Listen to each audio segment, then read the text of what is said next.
En este tercer bloque que ya está partiendo, siempre estamos en la compañía los días lunes de nuestro querido Claudito Cornejo, nuestro psicólogo estrella, que en esta oportunidad nos trae un tremendo tema que muchos nosotros yo creo que hemos pasado o conocemos a alguien que le ha sucedido. Así que vamos a ir a ver una nota acerca de la ansiedad y luego estaremos conversando con Claudito Cornejo. Vamos a ver. El miedo y la ansiedad son parte de la vida. Puede sentirse ansioso antes de presentar una prueba o al caminar por una calle oscura. Este tipo de ansiedad es útil, puede permitirle estar más alerta o ser más cuidadoso. Suele terminar poco tiempo después de que salga de la situación que lo provocó. Pero para millones de personas, la ansiedad no desaparece y empeora con el tiempo. Puede sentir dolores en el pecho y tener pesadillas. Hasta pueden tener miedo de salir de sus casas. Estas personas tienen trastornos de ansiedad. Algunos trastornos de ansiedad pueden ser los ataques de pánico, los trastornos obsesivos compulsivos y los trastornos de estrés postraumático. Los síntomas incluyen inquietud, imposibilidad de dejar a un lado una preocupación y estrés fuera de proporción con el impacto del acontecimiento. ¿Usted ha sufrido alguna vez un ataque de ansiedad? ¿O solo ha sentido nervios ante una situación que se ve venir?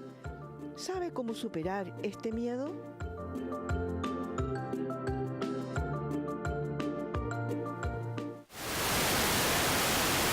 Bienvenida a nuestro querido Claudito como corresponde, mi besito, mi querido amigo, que usted nos trae temas tan interesantes semana a semana. En esta oportunidad nos toca hablar de la ansiedad y yo creo que hay que ir despejando cosas inmediatamente. ¿La ansiedad es una enfermedad? No, es producto de otras cosas. Ah, entonces de eso tienes que explicarnos, Claudio, para nosotros entender un poco más en relación a esto, porque de repente es una palabra tan ensuciada, todos decimos, ay, ando ansiosa, ay, estoy ansioso, ay, vivo ansiosa, pero ¿qué es? Siempre hablamos de angustia y ansiedad. ¿Hay una nota al tiro o partimos con esto primero? ¿Hablando de esto primero? Ah, claro, con esto ¿Ya? sí.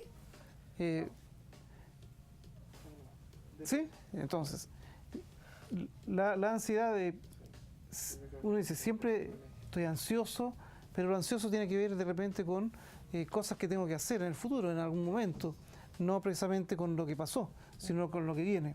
¿Ya? Y en ese con lo que viene nos genera también estrés, pero el estrés nos hace actuar, movernos. Ahora, lo normal es que tengamos ansiedad, una preocupación, un temor frente a lo que tengo que realizar, que es bueno para poder, si tengo una prueba, estudiar. Claro. Prepararme y dar un buen examen, por ejemplo. El punto está cuando la ansiedad escapa de esos límites normales, cuando los miedos son mucho más que lo que corresponde a la realidad. Y cuando esos miedos son mayores, me empieza a generar una serie de síntomas. O sea, ¿la ansiedad es parte de los miedos? ¿Qué es antes? La ansiedad es un miedo a lo que voy a hacer, pero que no es tan claro. Es decir, porque tú puedes tener miedo a precisamente a la prueba, te sientes ansiosa. Pero cuando hablamos de ansiedad ya más patológica, más como enfermedad, es cuando tú tienes miedo a todo, a muchas cosas, a varias. Es decir, no solamente a eso, porque como te decía, si tienes que dar una prueba, tú te preparas, tienes miedo, uno dice, me sacaré buena nota, no lo sé, estoy preocupado, pero estoy haciendo todo lo necesario para que me vaya bien. ¿Todos tenemos miedos que nos generan ansiedad? Exactamente, pero en un nivel normal. ¿Ya? Cuando ya no puedes controlar ese miedo, ese temor, cuando ese temor te empieza a inmovilizar, andas gastando mucha energía en el día frente a temores que pueden suceder. Es decir, mi hijo se fue y capaz que le pase algo, estoy preocupado por esto, estoy preocupado que a lo mejor podrían echarme el trabajo porque echaron un compañero al trabajo. Empiezo a sentir que eso inunda toda mi actividad. Ya la cosa se complejiza. Mira, qué buen dato lo que nos diste. O sea, el miedo genera ansiedad. El miedo, sí, el miedo es una ansiedad. El miedo es una ansiedad. Exacto. Ah, ya, mira, ahí me quedó más claro. Eso quiere decir, por ejemplo, en el caso de personas que les da miedo enfermarse. ¿Eso también vendría siendo una ansiedad? Sí, todo lo que sea hacia el futuro, es decir, algo que tengo que realizar, pero en donde no tengo tan claro qué es lo que me genera el miedo. ¿Ya?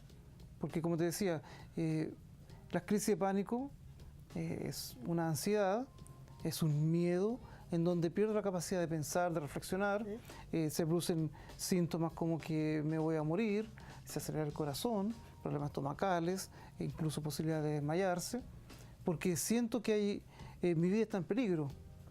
Ahora, ese está en peligro mi vida es tan desproporcionado que es ahí cuando ya estamos hablando de una ansiedad generalizada o un trastorno de ansiedad. Ahora, ¿qué uno puede hacer cuando siente que lo que tú mencionas le está sucediendo? ¿Qué tiene que hacer? ¿Dónde tiene que recurrir? Bueno, primero hay que ver de dónde surge, ¿no es cierto? Porque como te digo, tenemos siempre ansiedad. Y funcionamos con esa ansiedad o ese temor para hacer las cosas. Pero cuando siento que hay alguien en la casa que tiene esa ansiedad, que la transmite porque anda siempre preocupado, oye, pero cuídate, hoy llega temprano, etcétera, etcétera. Cuando escapa a la lógica o cuando el paciente siente que está gastando mucha energía en eso, es necesario ir a psicólogo o neurólogo o psiquiatra o por último partir por medicina general para diagnosticar hasta qué nivel puede estar funcionando eso dentro de lo normal, de lo esperable, o ya tiene una conducta más. Ahora, esa ansiedad, más ¿cómo a la se base. puede ver reflejada? ¿En qué conductas? En comer mucho, por ejemplo, en querer estar puro acostado. ¿Cómo se ve reflejada esa ansiedad?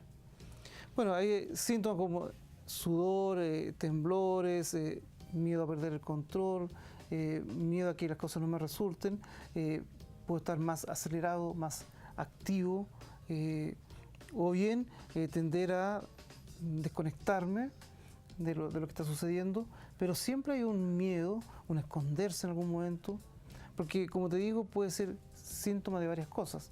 La crisis de pánico es una ansiedad exagerada, llevada al máximo, pero si uno tiene agorafobia, miedo a los espacios públicos, si tengo problemas sociales, ¿no es cierto?, de enfrentarme a gente, o si tengo que disertar, y eso me genera un sudor, una transpiración, en donde no puedo pensar, en donde lo que tenía que decir se me olvida.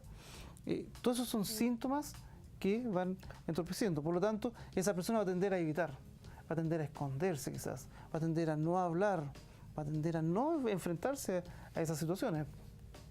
Ya. Entonces nosotros en la casa, si vemos que alguien está muy nervioso, que nuestra hija se está comiendo las uñas, ¿también podría ser un reflejo de esta ansiosa?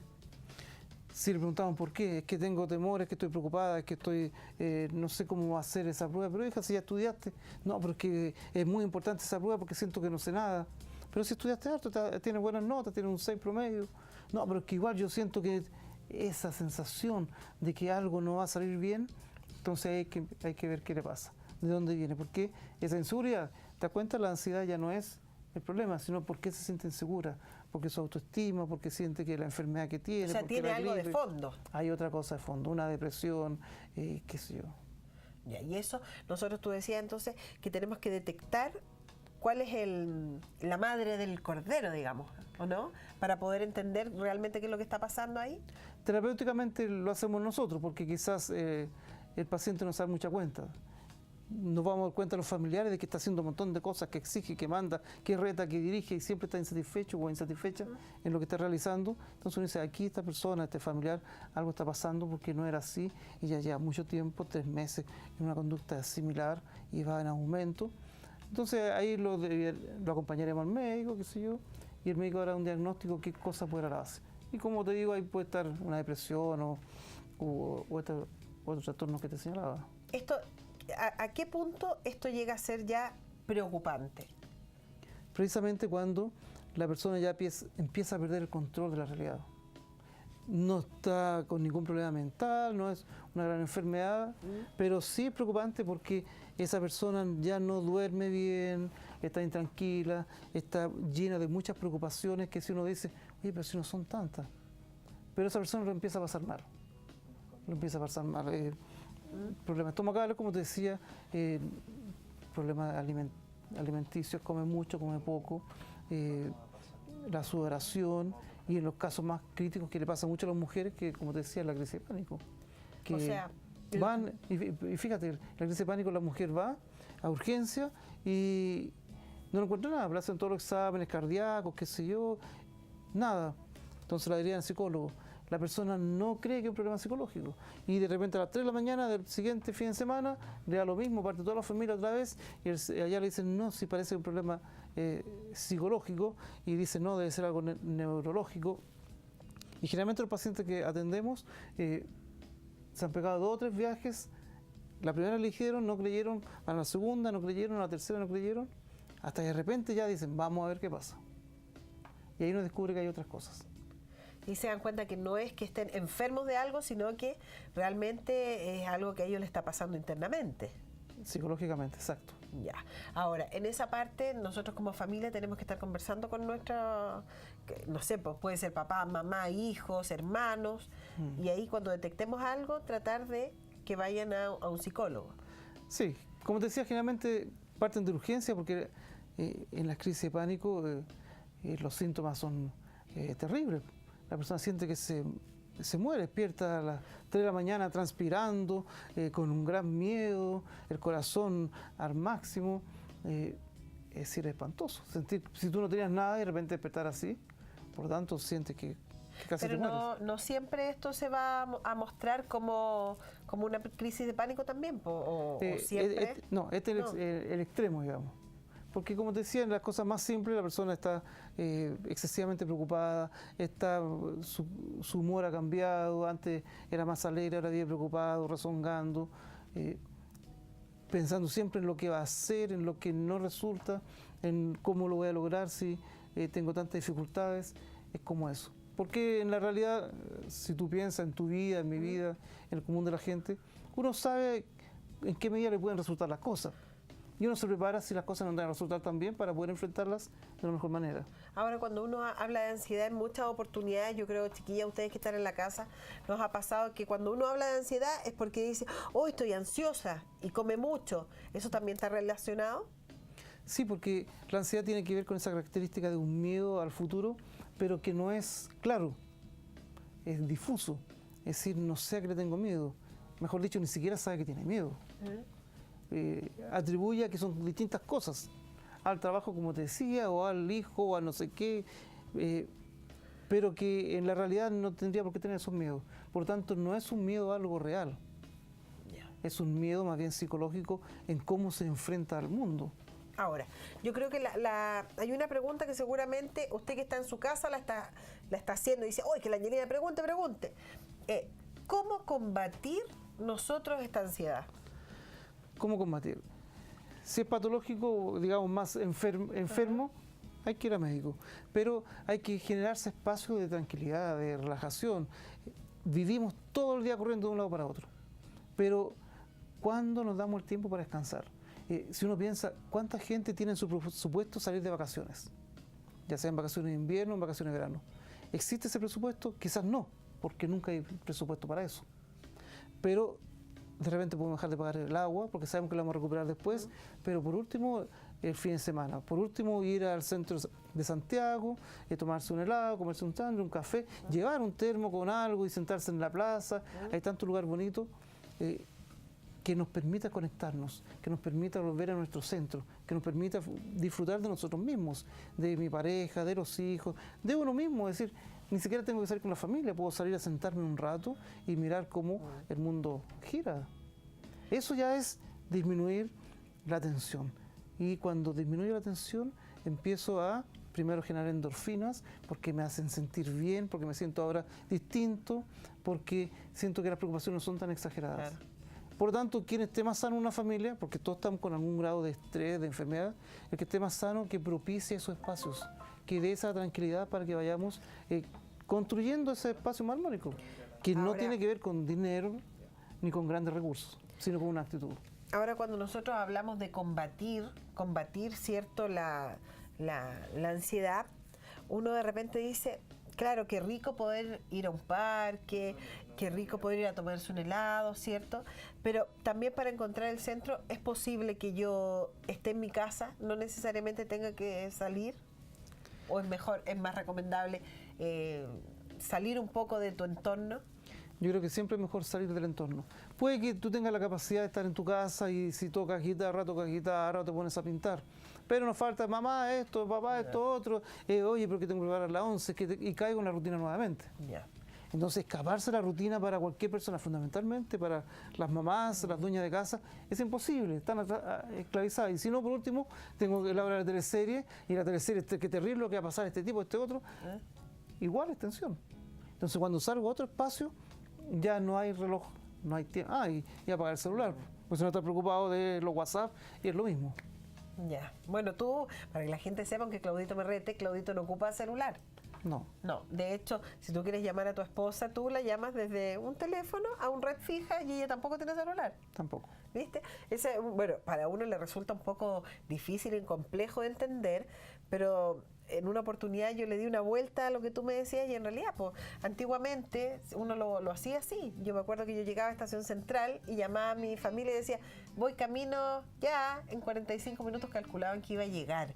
Ahora, entonces, estos consejos que tú nos estás dando, en el fondo, es para saber que tenemos que tener ciertas instancias de ocio para recuperarnos nosotros, recuperar esa energía vital, para volver a nuestro centro.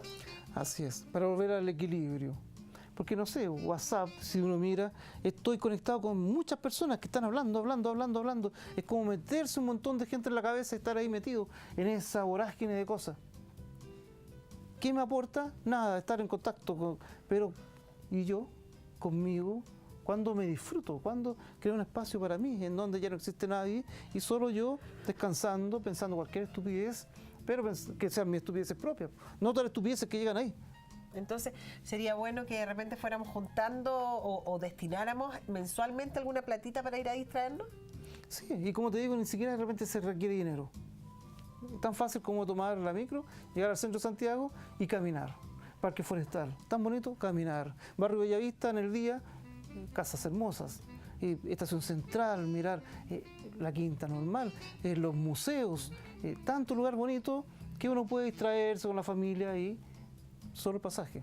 Y llevamos un sanguchito, qué sé yo, y un cafecito y estamos. O irse de paseo. O irse más plata. En la pera. Y también es bueno, ¿cierto? Sí. Bueno, entonces para que nosotros alejemos los temores, los miedos, ¿cierto? Y no lleguemos a crisis ansiosas ya de mayor envergadura, es importante que mantengamos nuestro equilibrio. Y busquemos la tranquilidad. ¿Es así? Sí. ¿Un 7? Sí. Muy bien. Ya, estamos entonces súper relajados dedito para ahora. arriba para que usted en casa también descubre que a lo mejor unos huevitos duros, se va de paseo, lo pasa bien, ¿cierto? Disfruta en familia, se distrae. Muchas gracias, Claudio. Y ya tengo mi distracción. Y eso es Buen Zoo. Muy bien, muy bien. Las vacaciones de invierno son un invernazo en Buen Zoo. Ven a conocer a nuestro nuevo hipopótamo recién nacido. Además, disfruta con nuestros nuevos restaurantes y guía tu recorrido por el parque desde tu celular con la nueva aplicación Buen Zoo. Revisa todo lo que tenemos para ti en este invernazo en buenzoo.cl. Y no te olvides de adelantar la compra de tu entrada en nuestra web para ingresar al parque sin filas ni recargos en estas vacaciones. Buen Zoo, tienes que vivirlo.